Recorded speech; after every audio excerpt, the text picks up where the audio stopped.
both option 2 and option 4.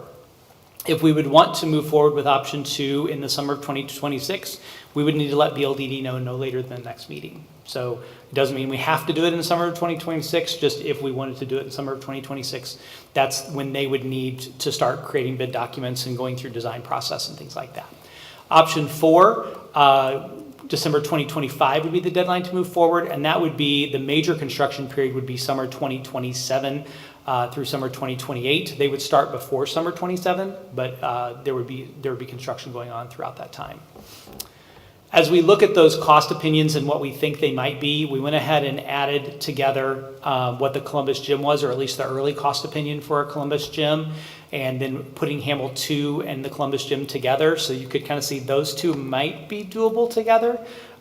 They are still $1 million under, but we still have a lot of bond reconciliation to go. So we still have Lincoln Phase 2, the Commons Project, Secure Entry Project, all of those we are still going to be watching, and we'll get some credit back on that. So we just don't know where that will be yet. So just wanted you to see that, kind of where things stand. And with anything under $7 million, we're on playground projects. And so that would be something else that we now have to start to design and pan out so that we can be ready to go to get that done in summer of 27.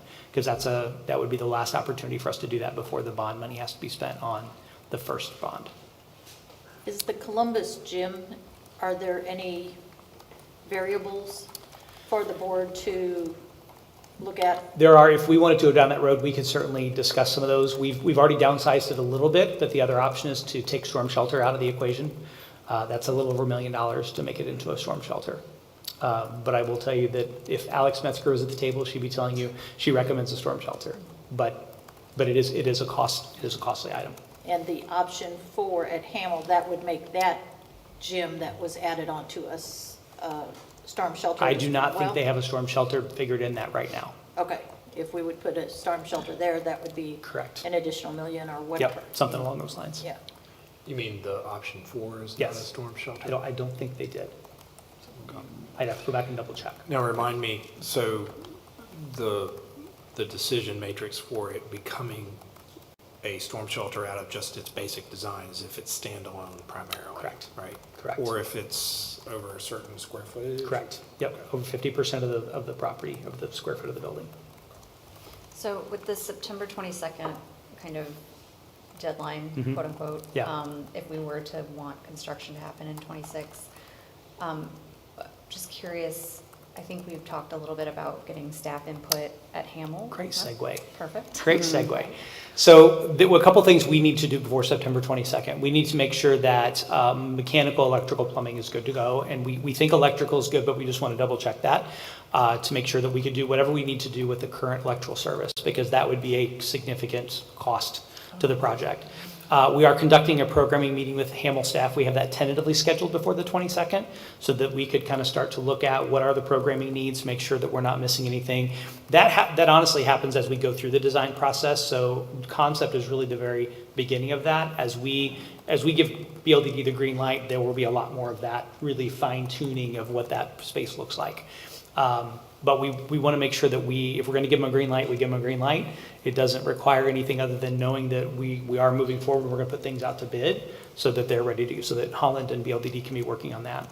The goal would be to have documents out to bid in January, end of January, beginning of February at the latest, so that we are bringing bid documents to the board in February for approval, and then they would start construction as soon as school's out. And that's only with option 2. Option 4, we would have much more design work to do, and it would take longer to do it, which is understandable. So that's the plan. So I don't need anything from the board today unless there's something you need on the 22nd other than what's on the screen. I just think Hamel's input is by far the most important. I mean, next to cost and trying to spread this out as much as we can. But appreciate the effort so far. So nowhere in this you've talked about the media center at EHS. Is that off the table, or where is that falling in? So the feedback I got was that we need to go back to the priorities, that the bonds that were established in the original bond, and the media center was the bottom priority. So it went after the phase 1 projects. It went playgrounds, Columbus Gym, media center. Was Hamel on that list based on being merged with Midway? The Hamel rebuild was based on merge with Midway. The abatement and renovation was on there regardless. Okay, because I remember discussions Yep. something about that before. Yeah, and I think if I remember correctly, initially, I mean, the designs that were initially discussed for Hamel were much grander. Much I mean, grander. I mean, to the tune of like $18 million. Yep, the new classrooms, yep. So this is like even pared down from that. Yes, yeah, for I sure. just couldn't remember the details anymore. Okay. That's all I have on that. Okay. Uh, Can we get, go can we ahead. get those slides, or do we have access to those? They're in slides? Diligent. Perfect, Mhm. thank you. The next item is just a quick update on parking lot. So had a lot of conversation with Josh. So just a little historical. Years ago, we used to contract out all the work with the parking lot. At one point, we would reseal the parking lot every year. It's not recommended, but that was something that, at the time, that was what was wanted. And so late 2017, 18, 19, somewhere in that neighborhood, we stopped contracting that out and took that on internally. So then parking lots would get painted every 2 to 3 years, just on a regular cycle. So obviously this was the year that the high school parking lot should have gotten painted in the summer. Josh has been short a couple grounds guys all summer long, plus a lot of the moves. So he's reached out to a company to see if it's possible for them to contract it out, but he believes in the month of September he can get that done with his current grounds guys. So that is the plan, to get that done in the month of September. Striping and the numbers? Striping and numbers. No Yep. tar, right? No, Just okay. nope, no resealing. Okay. Yeah. So that was all. when this was identified that we were having a shortage earlier on, why did we not move towards reaching out to a contractor? I don't have the answer to that, Scott. I don't know the answer to that. I apologize.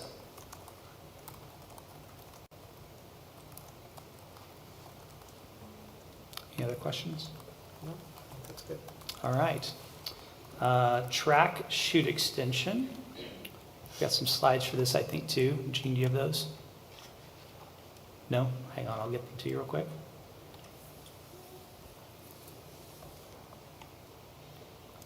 Hang on just a second. So last week, as they were getting ready to, as they were finishing the excavation and getting ready to pour some asphalt, came to our attention that some of the chutes on the west side of the track, on the north and south, were not the length that they needed to be from a safety perspective. Gene, coming your way right now. And so when we reached out to Byrne and Jones, they said that for some reason that was not in the scope. And so we went back to them and said, so number one, can you do it? And then went to Coach Lakatos and said, what do you need from a safety perspective?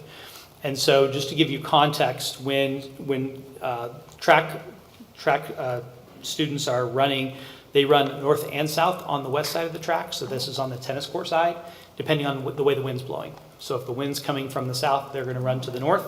They're going to run with the wind. And so extensions on both sides are really important. And right now they are not equal in terms of safety. On the south side of the track, closest to the high school, we can extend those chutes about 6 feet without any other impact other than a little bit of excavation and moving some conduit. On the north side of the track, there are two options, and you'll see this in a slide in just a second. We can extend it 14 feet, which takes it up to the fence line. But I will tell you, the fence line is, according to Coach Lakatos, too short still. And then we can remove the fence line and go beyond about 30 feet, which would give us an extension on the south side. North side, easier. Sorry, I get them confused as I'm sitting here looking at them. So, in just a second, we'll get some visuals up for you. And Gene, I apologize for not giving this to you earlier.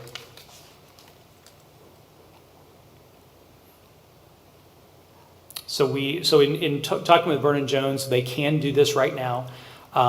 As I mentioned, on the south side, there's conduit that we would have to move, but our guys can do that internally. On the north side, I talked to the project manager tonight. The conduit is bored through there, and it's much larger wire. It's for the scoreboard, outside lights, things like that. So they would hand dig around those if they got to that depth. We're not sure they would get to that depth in the excavation, and then we would have to move a fence. So here's our existing conditions, and you can see the red boxes are the two areas that we're talking about on the extensions of the chutes. So if you look at let me go into the next slide. So option A is just doing the red area, so that's 14 feet to the north, 6 feet to the south, and that would be $10,400. Option B is 41 feet total, 35 feet to the north, and that's where you see the red and green on the top left of the screen. And then again, the 6 feet to the south, and that would be 25-1. I talked to Coach on Friday, and he said option B is what he would recommend, what he would prefer from a safety perspective. We did look at, can you go any further on the south side, and you can't really between fence, drainage, and grading, because you get right into a retaining wall and kind of the parking lot's right beyond there. So there's not a lot of space on the south side. But he said that would get him to the point that they could decelerate. A couple inclusions and exclusions that came with the estimate, because I know these are things that we have talked about before. There is not soil stabilization included, but they're not going to stabilize. They're going to do additional rock base. And that was something that our civil engineer cleared. They said they were very comfortable with that. So those 24-inch of base rock instead of 12. They will excavate and haul spoils off. This is all layout and everything included. And then they are not replacing or reinstalling the perimeter fence. So if you look at the top, essentially where the top of that red line is, there's a fence that goes straight across from the curved part of the fence around the track to where the spectators stand. So there's a section of fence that would have to be taken out there, and Josh and his guys could reinstall that fence, or we could include it in another project for the fence company. They would not relocate wiring, but he mentioned that they will hand dig around that wiring so it doesn't have to be rebored or anything like that. So and Josh was confident that they could be out there and do that. And again, substabilization is not included because they're including additional undercutting of the subgrade, putting in some rock base, and then the only big question mark that the project manager has was about grades, and just understanding that there could be a little bit more of a grade change than what they would like. It's typically you want something under 1%, but for a deceleration zone, it's probably gonna be fine.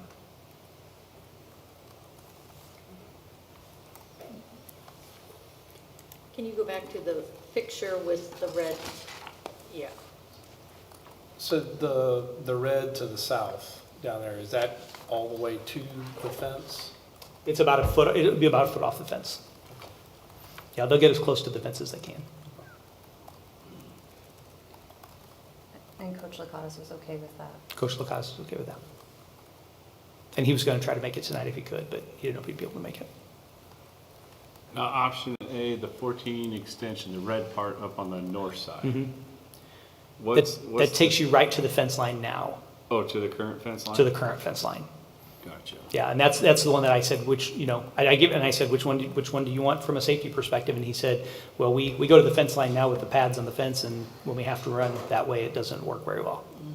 Well, I think the public ought to know before we vote on this, the amount of safety concern this brings up. And I went out there and to see the fence line, if you're looking at that track right now and you see the end of the blue, I guess that's blue or indigo, Purple, whatever, yeah. There was a fence there and they had to put pads up. So the runners would run full speed, and in order to stop, they'd either have to stop on a dime or they literally run into a wall of pads. And I don't think that's safe. And, it's been pretty well stated. I've been pretty vocal about the extra cost and everything else, but safety of our students comes first in my book. So I don't know if there's a happy medium between the 14-foot extension and the 35-foot extension. I mean, that's a pretty big price jump. It is, and I think part of that is the level of excavation that has to happen in that space. My opinion is that if you're going to take the fence down and you're going to go, you might as well go to where Coach says he recommends. That's my opinion. I agree. Because it's based on need, not opinions or experience. And that will give enough cool down runoff areas where we're not impacting fences. We're not putting these Correct. kids' lives in danger. Correct. And my only other question, which you answered, was, we get into the soil stabilization, that they believe that section of the track is fine with just a subgrade. And then the conduit was my second concern, which you answered that. Yep. Okay. So of the exclusions, they're applicable to either option? Correct. And Byrne and Jones didn't provide any type of proposed dollar amount For for these sub-bullets, for the exclusions? it'll either be an owner cost or it doesn't need to happen. So like the the subgrade stabilization is already included in the price with the rock undercut, so there's no soil stabilization that will be required. Does that make sense? And the first two you said are owner costs, right? Correct. The fence, and then if we were to have to relocate, but according to Adam today and talking to Josh today, they'll hand dig and they'll make sure the conduit stays. With the conduit being bored, it's a lot deeper than the other one that's run. The other one, as soon as they run the excavator over, it's going to rip up the conduit. This one's at least 2 feet down, if not further. So what they'll do is they'll go down, however they do it, 21 inches, and then just kind of look for it and keep it, and then they'll hand dig around it and put rock around it. With your meeting with the coach, did anything else pop up that, I understand this, and you don't know that this is not included until they're getting ready to pour pavement out there, but is it anything else that would have popped up during that design thing that we need to be concerned about or looking for in the future? This was the big one from day one that he and I chatted about. Okay. We were trying to put it on the east side originally, and there's too much grade change, so. Gotcha. Any other questions? No, I mean, for me personally, I mean, option B sounds like the right direction, but we can get to that. What's the concern if we went with option A? Obviously, then It only takes it to where it currently, 31 feet, 21 feet. yeah, it only takes it to where the fence currently is. We know that's already an existing problem. So all it does is pave the rest of the problem instead of, They're already Open it up. hitting the fence. yeah.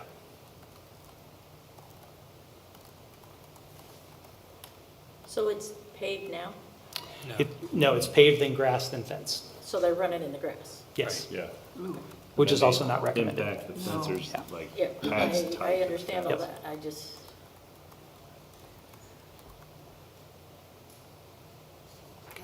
Okay. Yep. So next topic, we have a lot of little topics to cover tonight. So is about student recognitions, and this came up in a meeting. Hold on. This Okay. is under the program and personnel. sorry, program personnel. Program and personnel. Sorry. Let's highlight the fact. Program that it's personnel. Program personnel. We've already made it through fighting I know, specifics, right? yeah. So historically, we have recognized student athletes when they make it to a state level competition and come back with a medal. When I came in, we started to expand that just a little bit. We added fine arts and recognized our all-state fine arts students every year. We've done a couple other student club things, but we haven't been consistent in that. So Bob and I felt like it was just a good conversation to put in front of the board because we do have a lot of other activities that go on to get state and national recognition that we maybe don't recognize. And is that still the bar? And what does that look like? So it's really just an open conversation about what activities, how can we best recognize students for achieving at high levels all across the board, not just in athletics or fine arts. And Josie, you feel free to pop in on this because you might be involved in a couple of those Yeah, things. because I do. I've been thinking about this. Like, I know girls wrestling, like they went last year and then they never got recognized. And then also hockey. I know it's technically NBCHA, but I mean they are an EHS team and they play on school grounds. So I feel like they definitely. A couple other examples that, I mean, we heard about Trap Club, but also Business Professionals of America. I was gonna say that too. And then Health Occupation Society of America, Yes. HOSA. And then I'm sure there are other ones, but those were just two off the top of my head. I think it's great anytime we can recognize Oh, students, absolutely. no matter, That's the best even if they part. don't hit up to a state level, if it's something unique to their group, I think we should bring them in and hear about them because I think there's a lot of options out there that are going on at the high school level and even at middle school, and even some of the extra activities that the elementary buildings offer. And a lot of people don't know about it unless they've heard about it here or get reported in the newspaper and things Yeah. like that. Yeah, absolutely. And so I don't have a problem sitting here for an extra 20 minutes and hearing another three Yeah. groups of students being recognized. I That's the also best part of the meeting. think it would be really cool to like extend it to like unified sports too, Absolutely. because I think Yeah. that deserves a lot more recognition. Who initiates the recognition? Well, with athletics, it's super easy, and with fine arts, it's super easy because we hear about them like all over the place. It's the other ones that we don't always get timely information on. Okay. And so that's going to be on us to figure out how do we make sure that our activity sponsors and everybody knows when they have a student that excels at that level, to let us know so we can get them scheduled on a board meeting. And we've had like the journalism or yearbook, we've had those guys here, Well, I know, not too long ago. And that's a really good example. Journalism is actually an IHSA sports. It's Oh, really? it's recognized by, so they get a state medal for being IHSA. So there are some that are easier than others, but I think the more we can do to do that, as long, and like you said, maybe take 20 more minutes in meeting, but that's well worth it. Well, I think Jill and I were talking too, is that since we live stream the work sessions as well, that's a great opportunity for, to take some time to recognize instead of leaving it all to the regular meeting. Yep. Has a coach ever been turned down if they were not on that, previous list and said, hey, we'd like our kids recognized for achieving? Not if it was at the state or national level. Okay. We have had people reach out that wanted to be recognized for winning a big tournament, and we haven't done that. Okay. But that's more because of the volume that would come in. Right. When I first came in, I actually pushed back on that a little bit, and like, super sectional is a big deal. And Alex Fox said you would have 5 teams at every meeting being But recognized. which is definitely not baseball. just not Definitely not baseball. Just not baseball. Just not baseball. They get enough recognition. Well, I was just trying to think of what the threshold was so that coaches that were out there that weren't being recognized Yeah, on we a are joking about continual baseball. basis could say, okay, we hit this threshold, we'd like Yes, to be recognized. anything that's a state or national level competition, we would want to recognize. Okay, thank you very much. Moving on, next topic, Greg. Although I do think it bears witness that my joke was only because of baseball coaches Yes. sitting out there, Yeah. so. That's why- Anyway, that's why I yeah, jumped- that's why I I just jumped want on to it. make sure the people that are live streaming aren't going, he doesn't like People baseball. may not realize So- yours were Yeah. joking. So, Carter, make sure you got that. Okay. sometimes I have to All right. make As sure far as- I go over the top in my explanations there, Mr. Intelligencer. Making it a challenge to make sure the groups are acknowledged or whatever. I mean, I would leave it up to the activity Sponsors? sponsor, yeah, I was Yeah. gonna say teacher, Yeah. but I thought they're not always teachers.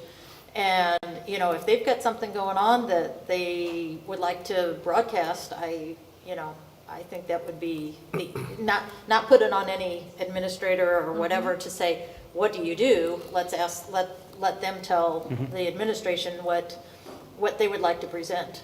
And we can get that word to them for sure. Yeah. All right. So this is actually going to be a little bit more involved one, I think.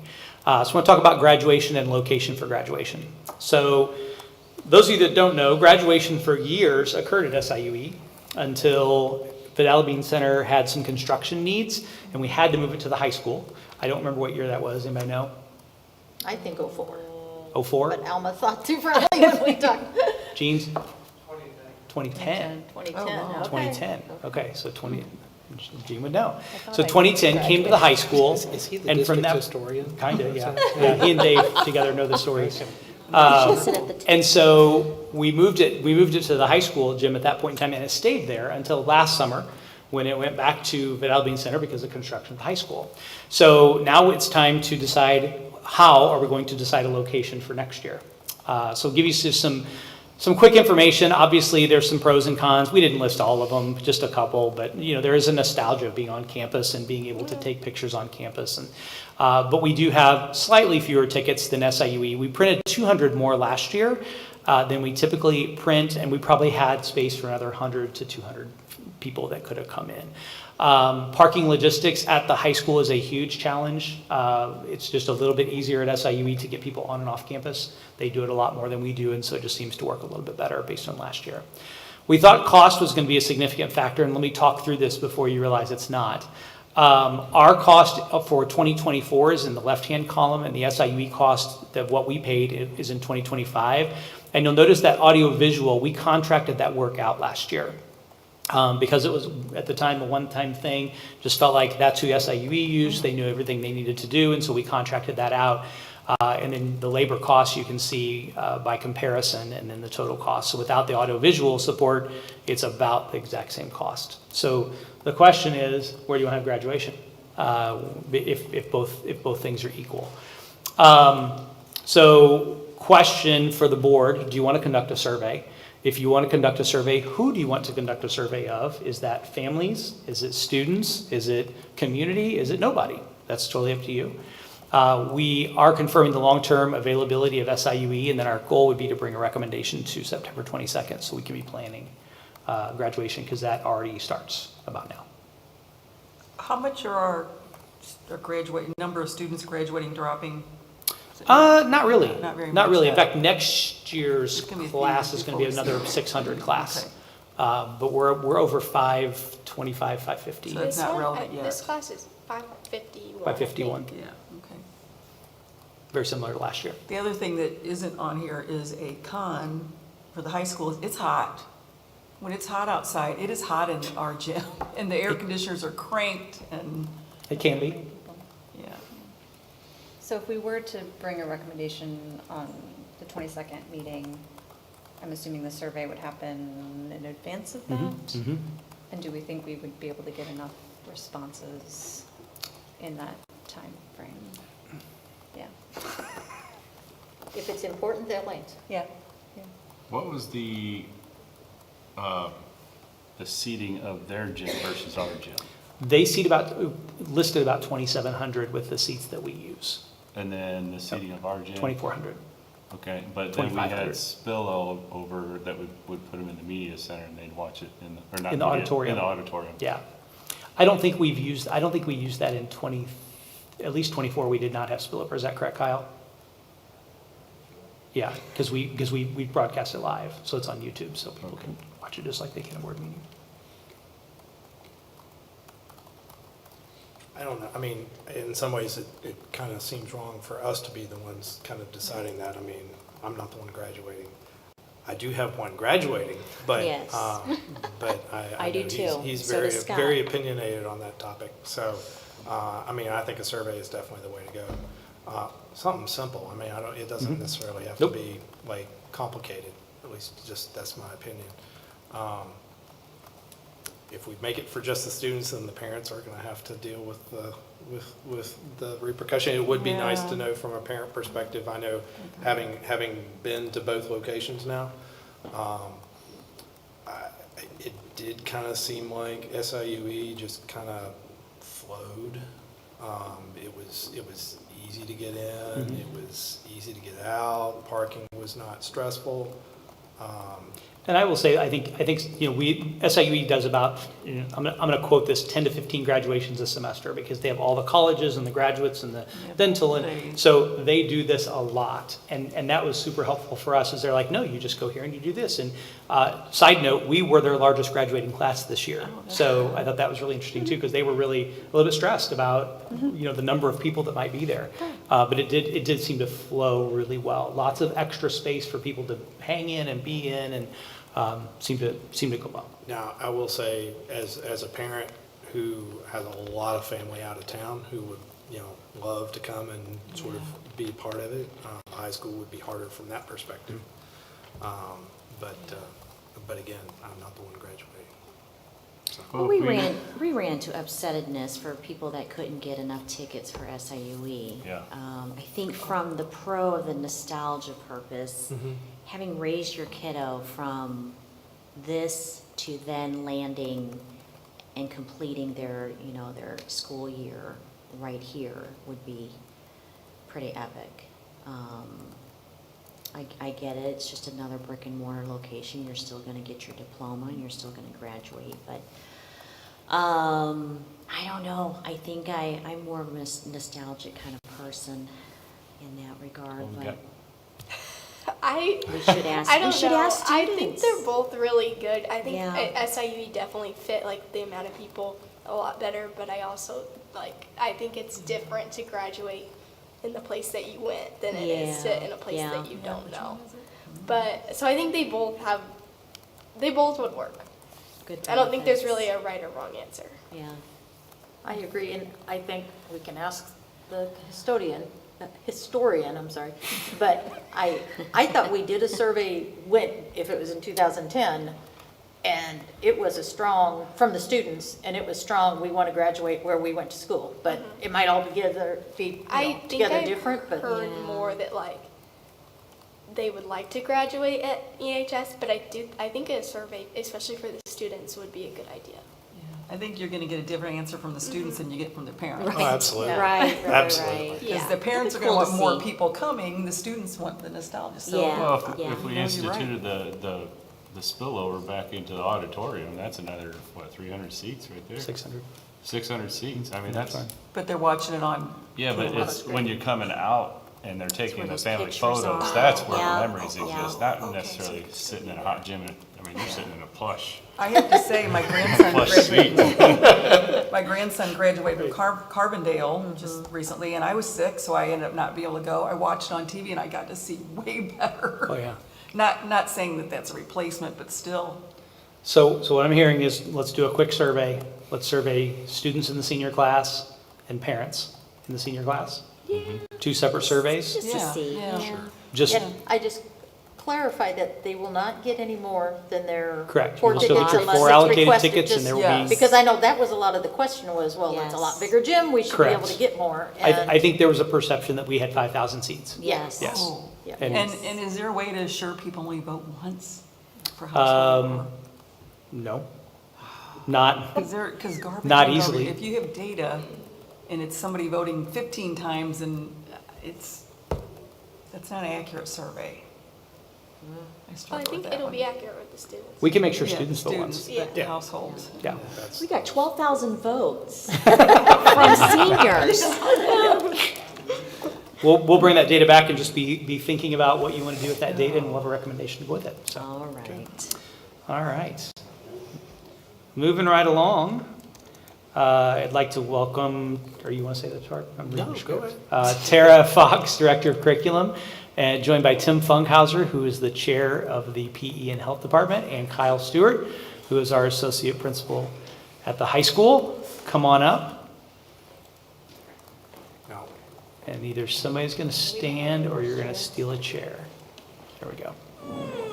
There's got to be one. And full disclosure, this was a topic that I had asked for, and they whipped something together really quick, and I'm very thankful for it. Thank you very much.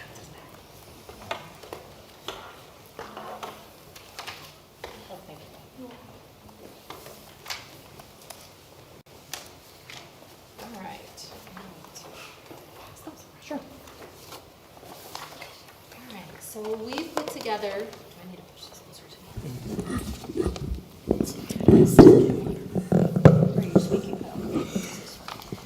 We put together just quickly some answers to some questions that were posed, and then brought Coach Funkhauser and Mr. Stewart here because they're going to be able to give you a little bit more either day-to-day perspective, but also the historical perspective. Because although not a single person is in the same position that they were in when the Chuck Fruit Aquatic Center opened, both Coach Funkhauser and Mr. Stewart were at the high school and were part of the department, so could probably give some more historical perspective as well. So just beginning kind of the history of swimming in District 7, the article that I passed around was something that I just found, an old Intelligencer article from September of 2014, which was when the Chuck Fruit Aquatic Center first opened on the campus of District 7. So for those of you who may not be aware or weren't maybe in the community at that time or didn't have children in the district at that time, it was a gift from the Fruit family with a desire for all students in Edwardsville to learn to swim or to have access to swimming. I've, in some of my research about this, learned that Mr. Fruit was an avid swimmer, not necessarily a competitive swimmer, but it was something that he spent his life doing as a hobby and to keep himself in shape. So he gifted this to our district in 2013, opened in 2014. So initially, the commitment was that our 9th grade PE would have a 3-week unit on swimming, and it would be focused on aquatic safety, stroke mechanics, and fitness. And then we would also offer additional electives. It was kind of one of those eventually things, and we did offer additional swimming electives for a period of time, but that's pretty much demand-driven, and we don't always have enough demand to actually continue with those courses, which we have other courses in our course catalog as well that don't necessarily make every year, which is how we refer to it. But one example would be like lifeguard certification. So just to answer a few of those questions that we referred to earlier. So as I stated, originally it was in that 9th grade PE course. And so one of the questions that came up was why wellness and not PE? So just to clarify, the wellness course is a PE class. It's a unique PE class that was created approximately 5 years ago. Is that correct, Kyle? For multiple reasons. So first, it is our only quarter-long PE class, right? And that naturally fits into that kind of driver's ed semester. So students have to take that driver's ed. It's a quarter-long. That wellness fits in there to make that full semester, and it helps with balancing student schedules. It also includes exposure to CPR, which is a graduation requirement, not certification in CPR, but exposure to CPR. So by requiring all students to take wellness, it ensures that on top of it fitting well with driver's ed, it also ensures that we don't have any students who might have that PE exemption, like marching band has a PE exemption, that then wouldn't have that exposure to CPR, which again is a graduation requirement. So it kind of checks multiple boxes to ensure that all of our students are having that same experience. So another question that was brought up, is the swimming unit required by the state? No. The state actually does not, and I say typically because as soon as I say that, there'll be a new mandate that comes out.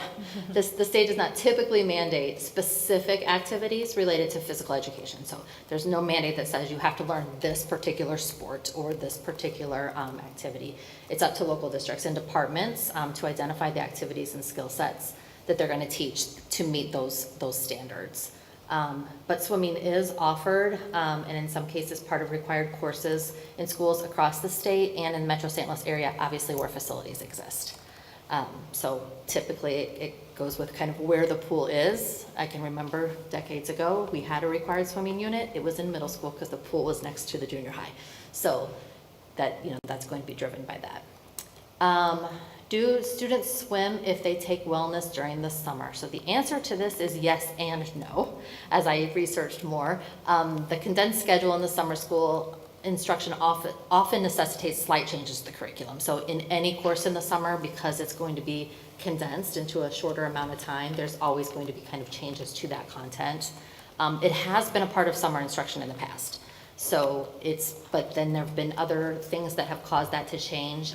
Over the last, 3 consecutive years, we had 2 years where we had to have summer school at Liberty, so it doesn't make sense, right, to have the swimming unit for that. And then we had the one summer where there was pretty extensive construction that occurred at the Chuck Fruit Aquatic Center, so it wasn't open or available. Feel free to jump in if there's anything. So then another question was, can't students just test out by passing the swim test? So the answer to that is no. The swim unit is 15 days long for a total of 3 weeks, but it does include more than just basic swim skills. So there is a swim test initially to identify skill level. Students who do not pass that swim test, though, can still learn valuable skills in what they call the platform area, which is 3.5 feet deep. So there's kind of multiple tiers of differentiation of instruction within that swim class.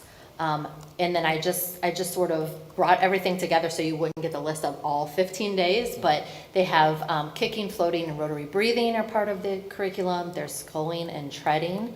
And then all 4 strokes, there's multiple days of some of those strokes. I noticed only 1 day of butterfly because it's really hard. I don't know if that's why, but there's only 1 day of butterfly. And then they also do, exposure to water polo, so that sport along with it. And then you have the free swim and diving board day for the students.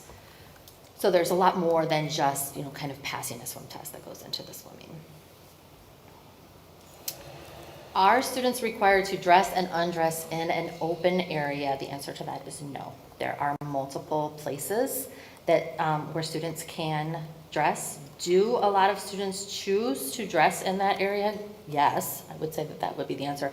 But if they're uncomfortable or if they feel like they would want to dress somewhere else, there are both the portions inside the bathroom section, which would be the stalls, And then there's also other restrooms within the aquatic center that can be utilized in the swim center and have been for, either for accommodations for students who need that, or just, as people have asked.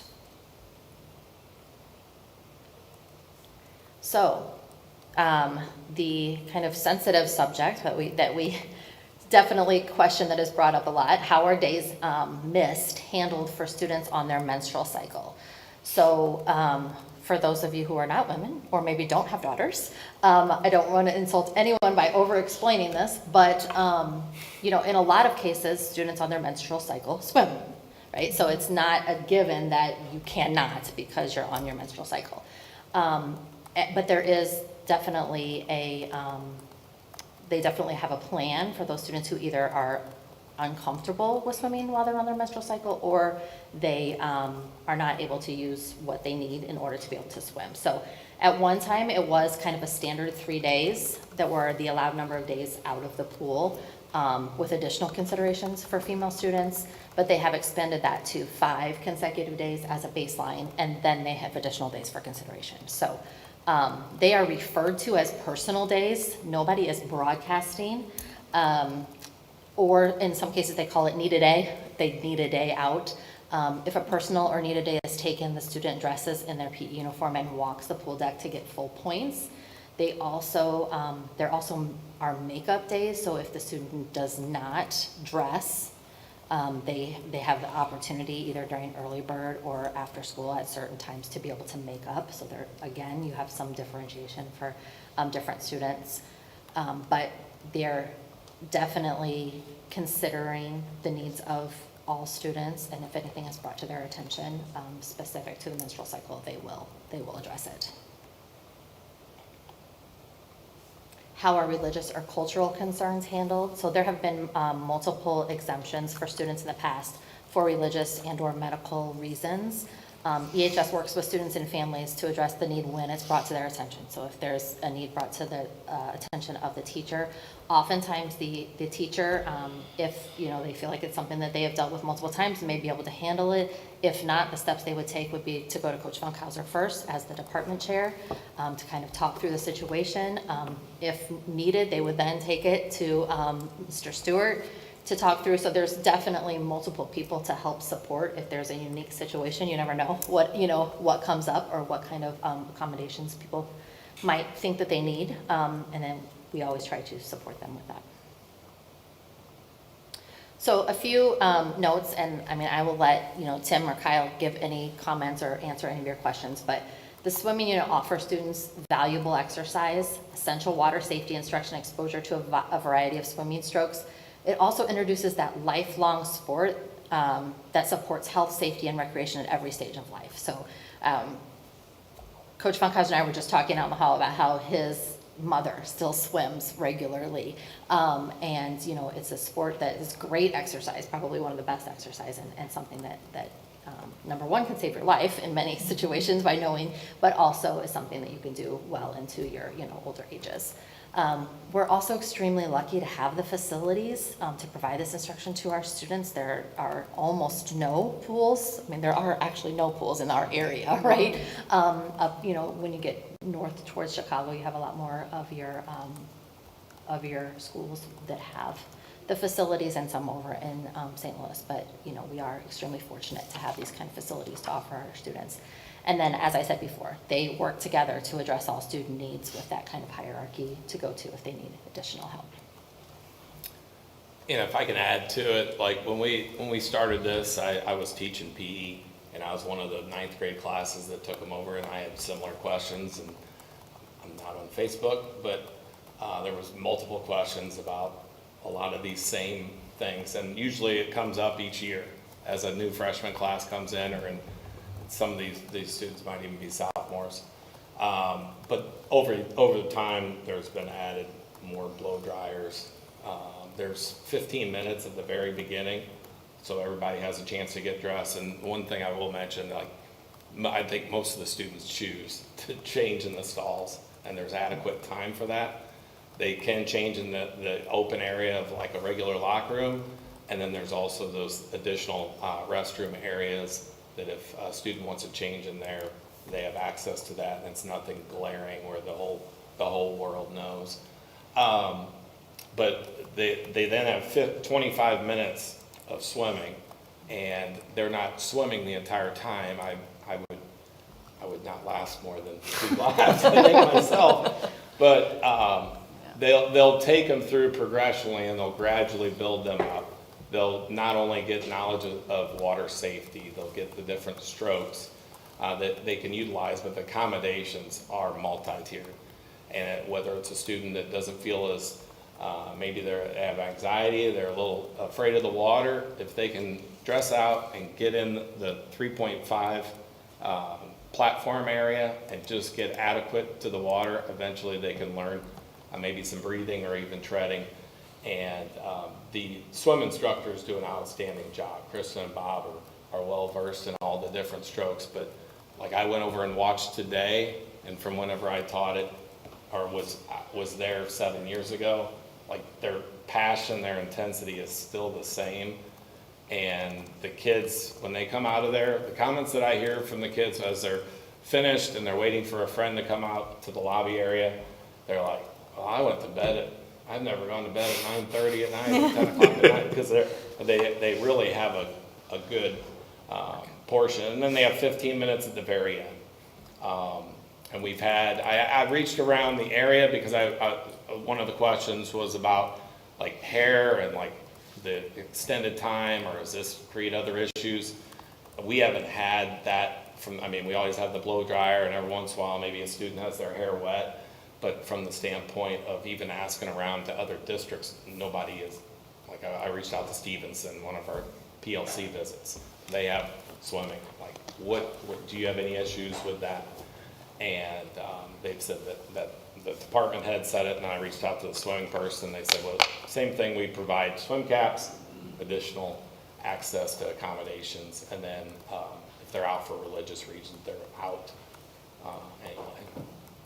What about getting back and forth? Do they have to do it all within the regular passing period and things? I mean, they walk, I'm assuming, Yeah, right? they have adequate time. It's more like a college campus during that time, where this is when they're getting off the deck after that 25-minute swim time, and then they can manage their time of getting out of there and then going over to EHS and waiting and going. The time is like, those type of things are seamless. And I mean, it was figured out really quick early.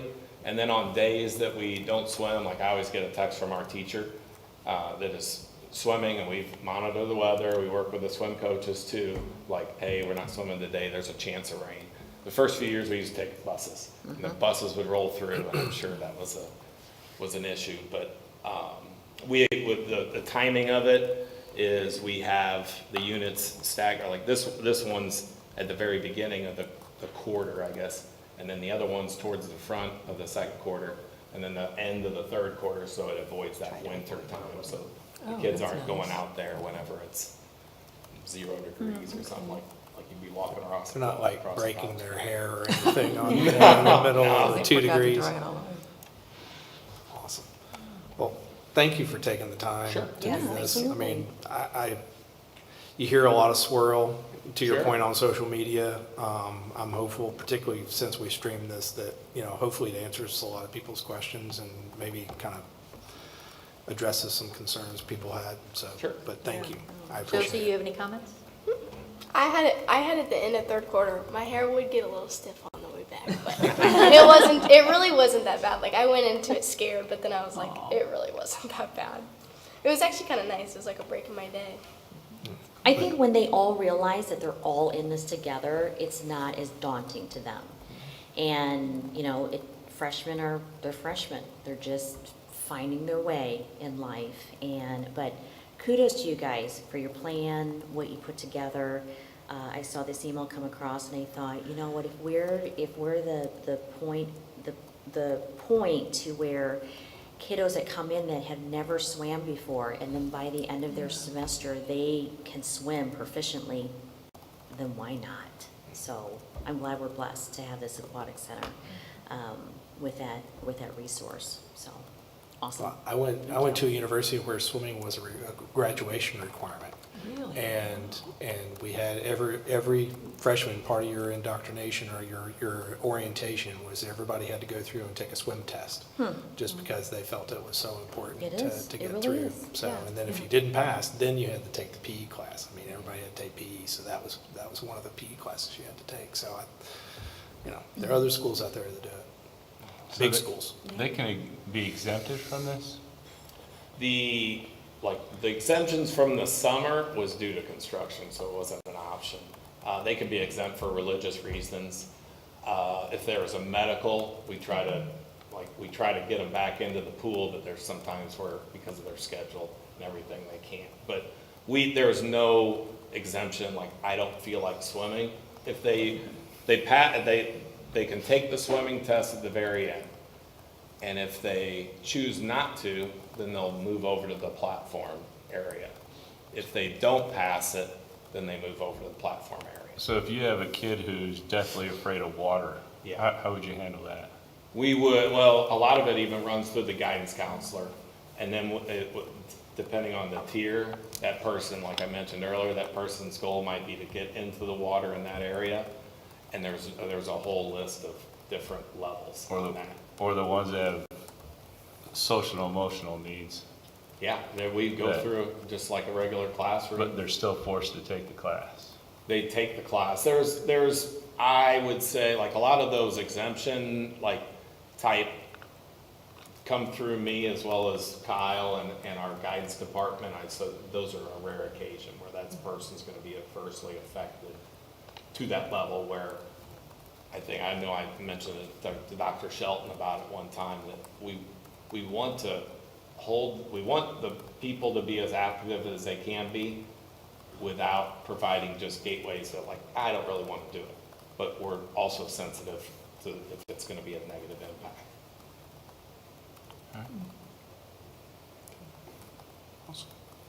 Okay, thank you guys, appreciate it. Thank you. Thank you. Thank you very much. Appreciate it.